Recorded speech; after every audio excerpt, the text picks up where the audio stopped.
The president's longtime fixer and personal attorney, Michael Cohen, took questions in front of the American people on live television.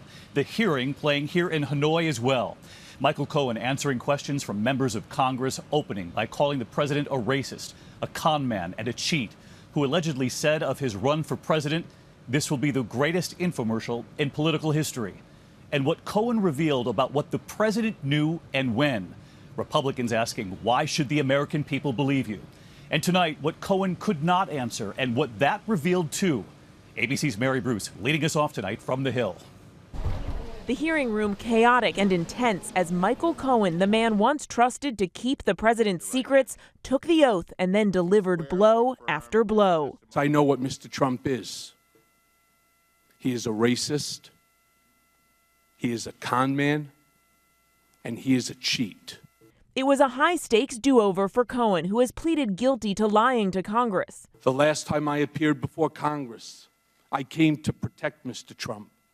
Today, I am here to tell the truth about Mr. Trump. He came armed with a long list of accusations. He says the president knew ahead of time that WikiLeaks founder Julian Assange was going to release hacked DNC emails that were damaging to Hillary Clinton because he heard Trump talk about it in a 2016 call with his advisor Roger Stone. Mr. Trump put Mr. Stone on the speakerphone. Mr. Stone told Mr. Trump that he had just gotten off the phone with Julian Assange and that Mr. Assange told Mr. Stone that within a couple of days, there would be a massive dump of emails that would damage Hillary Clinton's campaign. Mr. Trump responded by stating to the effect, "Wouldn't that be great?" Both the president and Roger Stone deny this ever happened. Cohen also claims Trump expected him to lie to Congress about a Trump Tower Moscow project, a deal Cohen now admits Trump's team was negotiating with Russia well into the campaign. You said, quote, "Mr. Trump did not directly tell me to lie to Congress. That's not how he operates," end quote. Can you explain how he does this? He doesn't give you questions. He doesn't give you orders.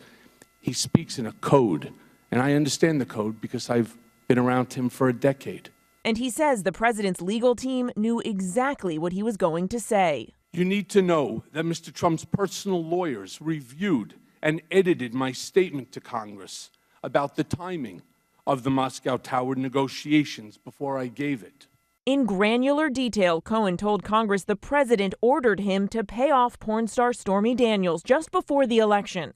Mr. Trump directed me to use my own personal funds from a home equity line of credit to avoid any money being traced back to him that could negatively impact his campaign.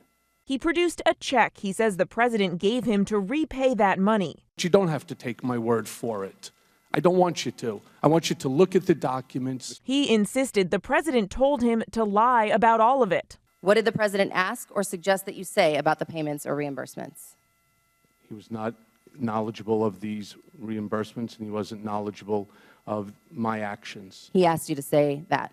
Yes, ma'am. 2 months later, President Trump told the American people he knew nothing about the hush money payments. Did you know about the $130,000 payment to Stormy Daniels? Cohen claims the president even told him to lie to the First Lady. I lied to the First Lady when the president called me and I was sitting in a car with a friend of mine, and he had me speak to her and explain to the First Lady. Cohen says it's all typical in the world of Donald Trump and that for 10 years he used lies and pressure tactics to protect the mogul. How many times did Mr. Trump ask you to threaten an individual or entity on his behalf? Quite a few times. 50 times? More. 100 times? More. 200 times? More. 500 times? Probably. And knowing full well that the president was likely watching in Vietnam, Cohen made this claim. Mr. Trump tasked me to handle the negative press surrounding his medical deferment from the Vietnam draft. He told me not to answer the specific questions by reporters, but rather offer simply the fact that he received a medical deferment. He finished the conversation with the following comment: "You think I'm stupid? I'm not going to Vietnam." And I find it ironic, Mr. President, that you are in Vietnam right now. Through it all, Republicans trying to discredit Cohen, attacking his character and credibility. Michael Cohen, fraudster, a cheat, convicted felon, and in 2 months a federal inmate. A narcissist, a bully who cannot tell the truth, whether it's about the president or about his own personal life. This liar, pants on fire. They accused him of trying to cash in on his infamy, calling him a man scorned when the president didn't bring him to Washington. You said all these bad things about the president there in that last 30 minutes, and yet you worked for him for 10 years? Mr. Cohen, how long did you work in the White House? I never worked in the White House. And that's the point, isn't it, Mr. Cohen? No, sir. Yes, it is. No, it's not, sir. You wanted to work in the White House. No, sir. You didn't get brought to the dance. But as Cohen himself pointed out, Republicans did not spend much time defending the president's actions. All I wanted to say is I just find it interesting, sir, that between yourself and your colleagues, that not one question so far since I'm here has been asked about President Trump. The disbarred lawyer saying he owns his mistakes. Cohen calling himself a cautionary tale for the president's defenders. And I can only warn people, the more people that follow Mr. Trump, as I did blindly, are going to suffer the same consequences that I'm suffering. Mary Bruce joins us live from the Hill tonight. And Mary, this evening, the president's team pushing back hard against Michael Cohen. No surprise there. David, the president's campaign says Cohen is, quote, a felon, a disbarred lawyer, and a convicted perjurer. And tonight, the president's lawyer says Trump's legal team never edited or changed Cohen's previous false testimony to Congress. David. Mary Bruce leading us off from the Hill tonight. Mary, thank you. And there were some questions Michael Cohen could not answer. He said he wasn't able to because of ongoing investigations, and that made news too. So let's get right to our chief legal analyst, Dan Abrams, tonight. And Dan, this is what Michael Cohen said. Is there any other wrongdoing or illegal act that you are aware of regarding Donald Trump that we haven't yet discussed today? Yes, and again, those are part of the investigation that's currently being looked at by the Southern District of New York.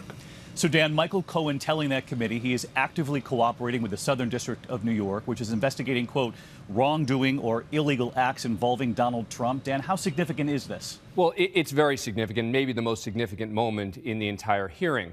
First of all, that means that there is some other crime or wrongdoing that Michael Cohen says he knows about with regard to President Trump.